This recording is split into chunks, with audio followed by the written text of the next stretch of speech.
Dictation start होगी 3 second बाद। Start. महोदय, हमारा जो संविधान तैयार हुआ है उसमें भी इस बात का प्रयास किया गया है कि देश में लोकतंत्र पूरी तरह से लागू किया जाए और जनता को लोकतंत्र की सारी सुख सुविधा मिल सके। सबसे पहले मैं आपको इस बात के लिए धन्यवाद देना चाहता हूँ कि आपने मुझे इस सम्मेलन में कुछ कहने का अवसर दिया है। आपके सामने जो विषय आएंगे वे इतने महत्व के हैं कि प्रत्येक हिंदुस्तानी, चाहे वह किसी भी काम में लगा हो, उन पर कुछ न कुछ ध्यान अवश्य देता होगा। यह एक मानी हुई बात है कि बच्चा जैसा तैयार किया जाता है वह बड़ा होने पर वैसा ही निकलता है।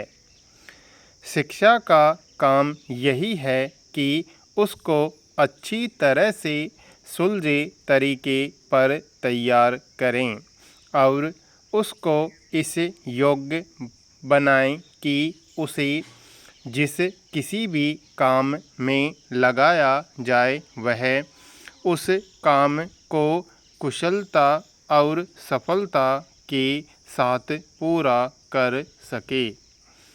हमारे देश में जो शिक्षा पद्धति अभी तक जारी है वह नई नहीं है, बल्कि यदि मैं यह कहूँ कि वह 125 वर्ष पुरानी है तो गलत नहीं होगा। 125 वर्ष पहले जिस उद्देश्य को सामने रखकर यह शिक्षा पद्धति जारी की गई थी वह उद्देश्य अब नहीं रहा, पर शिक्षा पद्धति अब तक लगभग वही है। मैं मानता हूँ कि इस बात का प्रयत्न किया जा रहा है कि उसमें परिवर्तन किया जाए जिससे हमें अपनी आवश्यकताओं की पूर्ति में सहायता मिल सके। जहाँ तक मुझे मालूम है इस काम में अभी तक हम सफल नहीं हुए हैं। मैं तो शायद यह भी कह सकता हूँ कि उस शिक्षा पद्धति को बदलने में जो प्रयास किया जाना चाहिए था वह अभी तक नहीं किया गया है। इस देश में या सभी देशों में शिक्षा के 3 भाग होते हैं।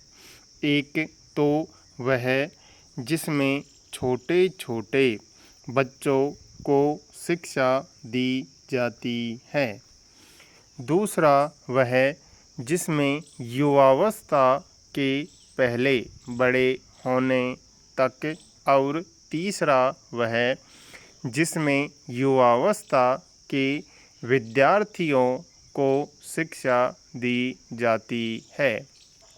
इन तीनों भागों की शिक्षा पद्धतियाँ अलग अलग हैं, परंतु वे एक दूसरे से मिलती जुलती होती हैं और एक से दूसरे में जाने में कोई कठिनाई नहीं होनी चाहिए।